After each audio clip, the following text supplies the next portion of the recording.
जम्मू कश्मीर सरकार में काबीना की वजीर बराए सेहत, आला तालीम, तालीम और समाजी बहबूद सकीना ईदू हमारे साथ मौजूद हैं बात करने के लिए। खुसूसी बातचीत इनसे आज करेंगे हम इनके महकमों के हवाले से, और सरकार आने वाले वक्त में क्या कर रही है लोगों की फलाह बहबूद के लिए, उस हवाले से बात करेंगे। मैम, सबसे पहले आपको मुबारकबाद न्यूज़ 18 की तरफ से। शुक्रिया, थैंक यू। आ, आपको जो कलमदान सौंपे गए हैं उसमें सेहत, आला तालीम, तालीम और समाजी बहबूद, क्योंकि समाजी बहबूद की वजीर भी आप माजी में रही हैं, तो क्या रहेगा लाहे अमल, क्योंकि 10 साल के बाद सरकार जो है मौज वजूद में आई है और लोगों की तवक्कात भी काफ़ी है। ये तो सही बात है कि लोगों को बहुत ज़्यादा एक्सपेक्टेशन है, और इस टाइम गवर्नमेंट संभालना, गवर्नमेंट में काम करना, ये बहुत चैलेंजिंग जॉब है, क्योंकि 10 वर्षों में बहुत तबाही और बर्बादी हुई है। लोग जो हैं उनको 10 वर्षों में किसी ने पूछा नहीं है, और जो भी डिपार्टमेंट्स हैं उनमें ज़्यादा पेशरफ्त नहीं हुआ है। हेल्थ सेक्टर में हमारा ओवरऑल फेलियर है। हेल्थ सेक्टर में हमारे लोग आज भी जो है बाहर चले जाते हैं, उनका इलाज जो है वो यहाँ से सही नहीं हो पाता।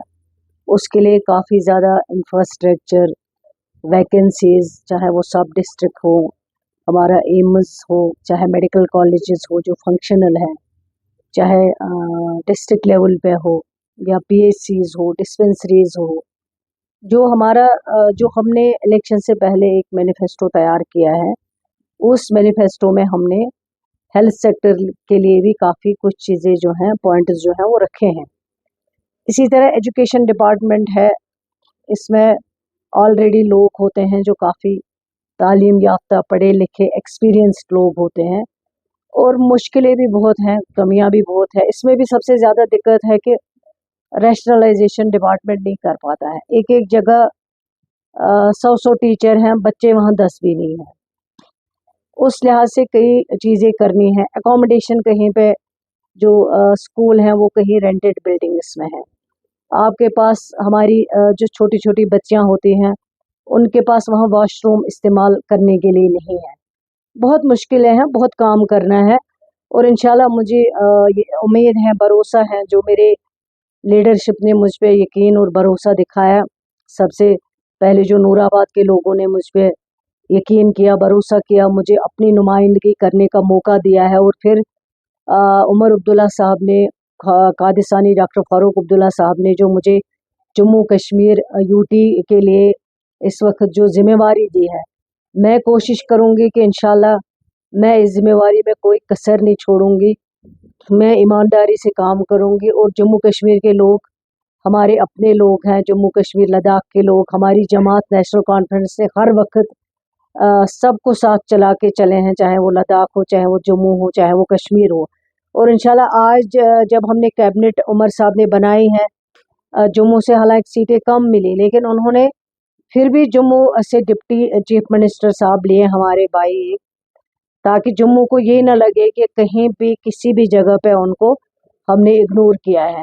और कल जब डिपार्टमेंट्स उन्होंने बांटे हैं, कि सबसे अहम जो डिपार्टमेंट है वो उसी साइड में दिए उन्होंने, ताकि जम्मू के लोगों की हम बेहतर से बेहतर नुमाइंदगी कर सके, कश्मीर की भी और लद्दाख की भी। जहाँ तक मेरा सवाल है, मैं इंशाल्लाह कोशिश करूँगी जितने मेरे पास डिपार्टमेंट्स दिए हैं, चाहे वो हेल्थ सेक्टर हो, क्योंकि हेल्थ सेक्टर में मैं खुद एक एमबीबीएस स्टूडेंट रह चुकी हूँ, वहाँ से भी मुझे कुछ नॉलेज है। उसके बाद लोगों से भी जब मिलती हूँ, अक्सर मैं सोचती हूँ कि शायद कभी अल्लाह ताला ने दुआ सुन ली। जब पेशेंट आते थे, मेरा दिल दुखता था, मैं सोचती थी हम इनके लिए कुछ नहीं कर पाते। कोई आता था, मेरी सर्जरी है, मुझे 2 महीने बाद टाइम मिला है, मुझे 4 महीने बाद टाइम मिला है, बेड नहीं मिल रहा है। तो मैं जब देखती थी ये मुश्किलें, मैं अल्लाह से दुआ करती थी कि हम इनके लिए कुछ कर पाए। मैं शुक्रगुजार हूँ अल्लाह ताला की भी, कि जिन्होंने मुझे ये मौका दिया है, मैं जम्मू कश्मीर के लोगों के लिए कुछ कर पाऊँ। हेल्थ सेक्टर जो है वो बहुत इम्पोर्टेंट है। हेल्थ सेक्टर में हमें बहुत चीज़ें करनी हैं, बहुत काम करना है, और इंशाल्लाह मैंने मंडे को डिपार्टमेंट का रिव्यू रखा है, उनसे भी मैं पहले डिस्कस करूँगी क्या क्या कमियां हैं, हमें आगे जो है हमारा क्या लाएअमल होगा। इसी तरह एजुकेशन सेक्टर में और सोशल वेलफेयर डिपार्टमेंट में मुझे पहले बहुत लोग कहते थे कि इसमें बहुत लायबिलिटीज़ है, ऑनरेरियम टाइम पे नहीं है, ओल्ड एज में दिखते हैं, विडो पेंशन में दिखते हैं। इसी तरह बाकी जो इसमें जो मिड डे मील टाइप का जो दिया जाता है बिल्कुल इनको जी। बच्चों को, हाँ हाँ। उसमें काफ़ी दिखते हैं। तो वो सब मैं इंशाल्लाह देखूंगी, रिव्यू करूंगी 10 साल बाद डिपार्टमेंटों में क्या क्या हुआ है, क्या क्या नहीं हुआ है, आगे क्या क्या करना है, वो इंशाल्लाह मिल बैठ के करेंगे। आपने आपने हेल्थ सेक्टर की बात कही। क्या प्राइमरी हेल्थ सेक्टर और स्पेशली गांव देहात में जो सेहत की हालत है, तो उसको उसमें पेशरफ्त लाने की ज़रूरत आप समझती हैं, या आने वाले कुछ दिनों में कुछ प्रोजेक्ट्स जिसमें मीट आउट करें गांव देहात, स्पेशली अर्बन एरियाज के मुकाबले में? वो सही बात है, अर्बन एरियाज़ में फिर भी आप श्रीनगर देखिए प्राइवेट हॉस्पिटल्स भी हैं, कुछ ना कुछ होता है, लेकिन जो हमारे रूरल एरियाज़ है वहाँ हेल्थ सेक्टर में मतलब आपको कभी-कभी पीएचसी में कोई मेडिकल असिस्टेंट नहीं मिलता है, कोई टेस्ट आपका नहीं हो पाता है, एक्स-रे नहीं हो पाता है। सब डिस्ट्रिक्ट में हमें बहुत सारे जो छोटी-छोटी चीज़ें हैं वो नहीं हो पाती हैं। इसी तरह डिस्पेंसरीज़ की तो बात ही नहीं है। डिस्पेंसरीज़ तो खोले गए हैं एक-एक कमरों में। वहाँ बस कोई भी फैसिलिटी अवेलेबल नहीं है। हमारा खुद का जो डिस्ट्रिक्ट हॉस्पिटल कुलगाम है, वहाँ इतना रश होता है, इतने सारे पेशेंट्स आते हैं सारे डिस्ट्रिक्ट से, वहाँ काफ़ी ज़्यादा करने की ज़रूरत है। तो वो इंशाल्लाह बैठेंगे और उनसे रिपोर्ट लेंगे जो डिपार्टमेंट है, एग्ज़िस्टिंग क्या है उनके पास, स्टाफ क्या है, कमियाँ क्या हैं, फिर उस पे आगे जाके इंशाल्लाह काम करेंगे। इससे हटकर एक सवाल, गुज़श्ता 1-2 दिन से जो हैं, अभी कुछ जमातें जिसमें सजाद गनी लोन, इंजीनियर रशीद, कल परसों उन्होंने एक प्रेस कॉन्फ्रेंस में कहा कि नेशनल कॉन्फ्रेंस जो डिविएट हो रही है, जो उनका मंशूर है, और उन्होंने जो रेज़ोल्यूशन पास किया स्टेटहुड को लेकर, उनमें उसमें 370 की बात नहीं है, 370 प्रायोरिटी होनी चाहिए, या उसके साथ-साथ उन्होंने कहा कि जो दीगर मसाइल है, तो नेशनल कॉन्फ्रेंस का क्या पक्ष है इस हवाले से? देखिए हमने शुरू से कहा है कि जो जब हम इलेक्शन में लोगों के पास गए हैं, जिन चीज़ों के हमने ज़िक्र किया है, जो हमारा मैनिफेस्टो है, हमने उस वक़्त यही कहा है कि ये सरकार जो होगी, ये लोगों की सरकार होगी, इसमें लोगों की आवाज़ होगी और लोग इसमें फ़ैसला करेंगे कि इस सरकार को आगे कैसे चलना है। और जो हमने कमिटमेंट्स किए हम उन पे बिल्कुल बराबर है। अभी तो 2 और 2-3 दिन भी नहीं हो गए, जो हमारे मुखालिफ है वो बौखला गए हैं। उनको इतनी एक्सपेक्टेशन नहीं थी कि शायद नेशनल कॉन्फ्रेंस इतनी मेजॉरिटी में यहाँ सरकार बना सकती है, लोग इनको इतना एतमाद देंगे।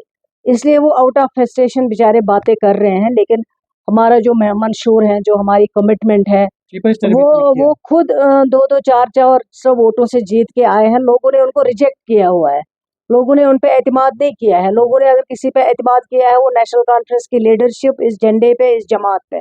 और हमारे जो चीफ मिनिस्टर साहब उमर अब्दुल्ला साहब हैं, सबसे पहले आपने देखा होगा जिस दिन उसने ऑफिस संभाला उसी दिन उसने जो ट्वीट पे कहा है कि लोगों को मेरी वजह से कोई परेशानी नहीं होनी चाहिए, ये लोगों की सरकार है, मेरे लिए ट्रैफिक बंद नहीं होना चाहिए।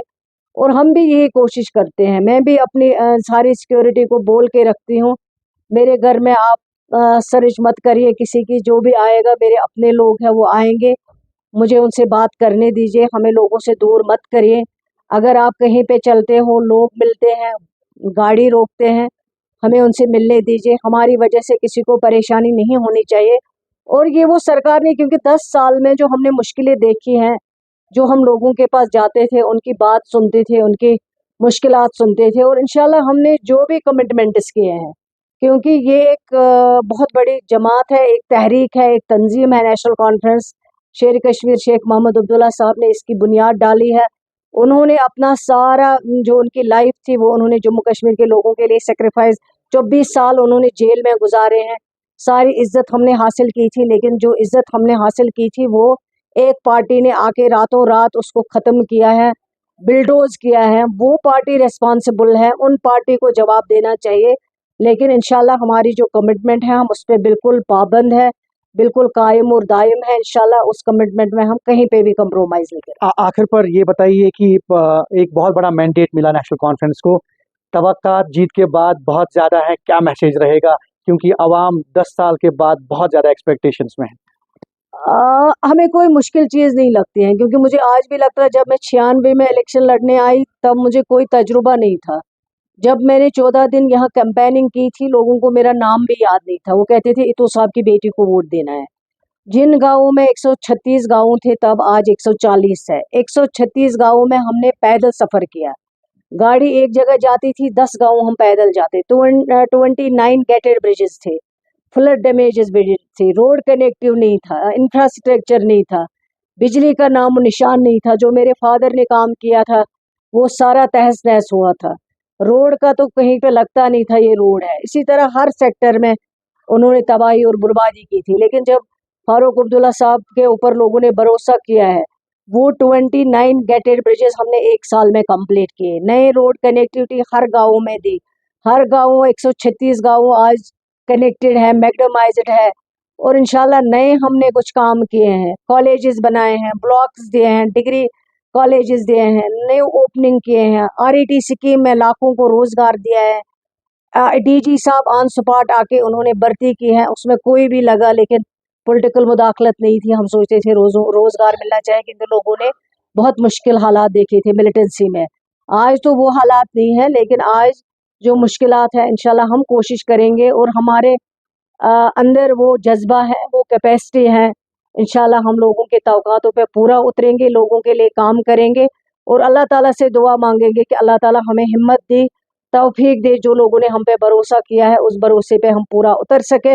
अपनी तरफ से हम कोई कसर नहीं छोड़ेंगे, ईमानदारी से काम करेंगे, ट्रांसपेरेंसी से काम करेंगे। जितना लोगों के लिए कर सकते हैं वो करेंगे इंशाल्लाह। बहुत बहुत शुक्रिया। बहुत बहुत शुक्रिया आपका। जम्मू कश्मीर सरकार में काबीना की वजीर सकीना ईटू और वजीर बराए सेहत, आला तालीम और समाजी बहबूद, और इनने कहा कि नेशनल कॉन्फ्रेंस जो है अपने मंशूर पे वादा बंद है, लोगों के मसाइल को तरजीही बुनियादों पे हल किया जाएगा और ये सरकार कमिटेड है कि लोगों को राहत पहुंचाई जाए। ज़हूर रिजवी, न्यूज़ 18 नेटवर्क, तमाल हाजीपुरा, कुलगाम।